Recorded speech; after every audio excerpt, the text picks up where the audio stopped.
and I've said this on many public occasions, never again did I meet any of the actual youngsters that I'd met in that visit, or anyone exactly like them of that vintage. Because that whole cohort of university students, people with glasses, purported intellectuals, purported threats to the Khmer regime, were just wiped out, killed directly, executed, murdered, sent to the killing field, died of starvation, died of exhaustion. And, you know, that was really, to me, the most single moving experience in reflection of my Cambodian experience. And it made me say to myself at the time, when all of this exploded, just a few, this was all 68 and then 75, it all happened with the Khmer Rouge. And you know, I said to myself at the time, if ever I get the chance to do something that, you know, can avoid anything like that happening again, this will be a very high priority for me. And luckily I was able to do a bit, and that's one of the reasons I was so motivated to pick up where Bill Hayden, to be fair, and the Hawke administration, to be fair, it wasn't just me, had this commitment. I had a particular sense of commitment, you know, to try to do something in Cambodia, and I guess that was one of the reasons why I wasn't prepared to accept the advice of that official to forget about this and just let the thing roll on. So, yeah, and then, yeah. Andrew Connolly, barrister and former volunteer in Cambodia. Regarding Hun Sen refusing to hand over power, with the benefit of hindsight, if you're willing to say so, do you think that anything could have been done to force that more? And if it could have been done, should it have been? It was a very tough call. I mean, it would have meant basically going to war against the government. They dug in. They did, after all, have all the resources of government available to them. Not much in the way of military resources, sure, but enough to, you know, make a hell of a difficult operation. They did have, you know, presence and command of all the levers of government. They still had Vietnamese support. It would have been a god-awfully messy situation to take them on, and moreover, but Julio can speak a bit more of the atmosphere within, I suppose, the other side of what the heck do we do? We won an election, free and fair election, let's just get on with it. But there was the judgment made, after a lot of backwards and forwards, that the alternatives to accepting this and trying to work within this compromise framework were all worse. And I think, and it really was an internal decision that was made. There was only so much the international community could do. There was only so much second guessing the internationals could do. And if the Cambodian parties themselves, albeit unwillingly, albeit reluctantly, and albeit without any, you know, moral requirement on them to do so, if they were prepared, if CNF was prepared to, you know, to participate in this arrangement for the greater good of just managing a smooth transition, then I think we just have to live with it. In many ways, the coup thing is, you know, later on in '97 was even worse. I mean, because the expectations had been that Hun Sen would actually win in '93. It was a hell of a shock to him and really everybody else. So there was a sort of a flurry of what the hell do we do? This was unexpected. But this '97 thing was really pretty ugly. I mean, I suffer the embarrassment to this day. I mean, I haven't been back to Cambodia very often.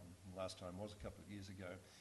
And when I am, I get greeted with all these bear hugs on television and stages and so on with Hun Sen, which is, you know, as my brother Gareth Evans, you know, as if we're sort of blood brother almost. But I mean, he remains very grateful to me and for whatever reason in Australia for the role that we played. And I've tried on many occasions over the years to use such leverage as I have to get him to behave a bit more responsibly, but I'm afraid, you know, he's not for easy turning, and his wife is part of the problem too. But there we go. That's another story. Yeah, yeah. Oh dear. Yeah. Okay. Okay.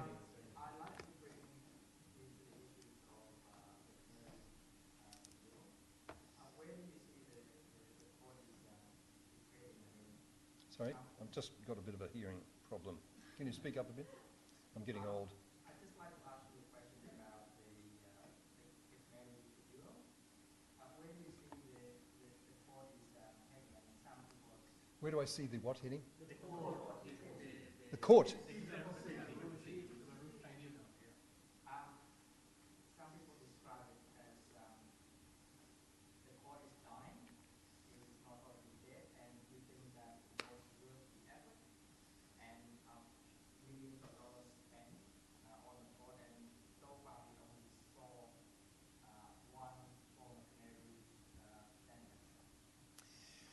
Well, like everybody else, I've had very mixed feelings about this and acute disappointment at how long it's all taken and how, you know, limited the operation has been. It's been very much part of that reaction. And I haven't been close enough to it. I haven't been following it close enough to give you any, you know, really properly considered judgment about this. But I am told that after a very slow sort of start, in the latter stages, as this thing has evolved and moved beyond the original Duik prosecution to the current one of the remaining 3 defendants, that, you know, the courtroom is very often full sort of day after day, that the proceedings are being closely watched by the wider Cambodian community, that the stories are getting out. And, you know, what the basic point of these exercises are, essentially, is the truth-telling, the ensuring that that history is just not papered over. I mean, part of the story is also, you know, doing justice and ensuring that people responsible for terrible crimes don't enjoy impunity. But part of the reason for having these processes is just to get it out and into the consciousness and on the record as to, you know, what went so terribly wrong. And my understanding, I might be wrong about this. I really need to do some more work about it. But my understanding is that part of it has really, you know, pretty well been satisfying. Well, has it been worth it to do it at all? Yes, absolutely. Has it not been as successful an enterprise as it could have been? Yes, absolutely. It should have been done much sooner. There should have been, I think, ideally, probably, you know, you can never deal with more than the top leadership in these war crimes things. You're probably only ever going to be talking about a dozen or 15 or maybe 20 people. That was only ever the universe, and then as time has gone on, of course, a number of them have died and got so old and so frail that it's been difficult. And part of the problem and the reason for the criticism is the amount of foot dragging that went on that created this situation where you do have, you know, very few credible defendants left. But, you know, has it on balance been worthwhile? I mean, I think so. But at the end of the day, look, it's not my view on this that matters. It's Cambodian people's view. And that's what I say over and over again when asked, as I often am, about these transitional justice arrangements, whether you should have peace and reconciliation commissions, whether you should have you know, immunity from prosecution in return for full confessions in public situations, whether you should have just immunity anyway and let people get on with their lives, or whether you should go, you know, the other direction and try, like hell, to prosecute everyone in sight, hundreds and maybe even thousands of people. Every one of these situations is different and depends on the dynamics and the atmosphere and the feelings in the community. And sometimes from outside, we tend to assume that there will be a real hunger for doing justice when, particularly in the early years, the immediate years after these genocidal type tragedies, experience elsewhere has been that the initial disposition from an awful lot of people can be just let's move on, let's just, you know, get on with life and not agonise and pick apart all these sores all over again.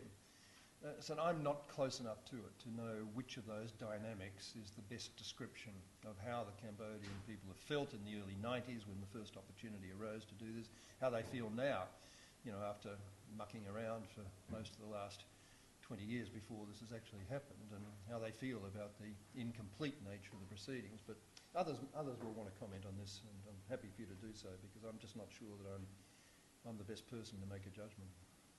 Sorry, yeah.